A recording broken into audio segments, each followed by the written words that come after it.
Assalomu alaykum do'stlar. Bugun biz uy жағдайында мясной салат жасаймыз.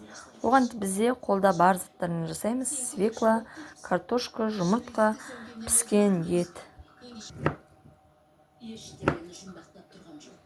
Осындай көбек етіп турап аламыз свеклаларымызды.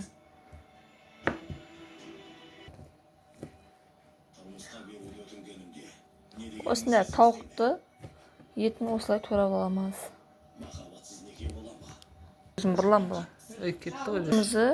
Картошкамызды осылай 4 бұрыш қылып, бұнда картошкамызды де турап аламыз. Осы жұмыртқамызды да осындай көбек қылып турап аламыз.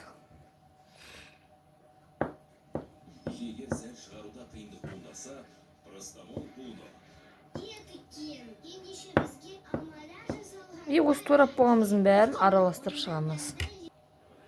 Достар, осыған кішкене қара бұрыш саламыз. Бұны қоссаңдар да, қоспасаңдар да болады, бұл өз еркілерің. Сосын азғынтай тұз саламыз. Тұз саламыз азғынтай. Сосын осындай майонез салам. Әркім жетерлікше, біреулер көп болған қалайды, біреулер аз болған қалайды.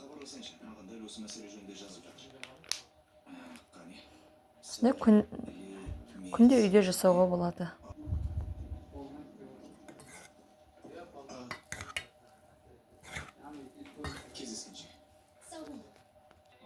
Салатымыз дайын болды. Өте дәмді әрі полезны.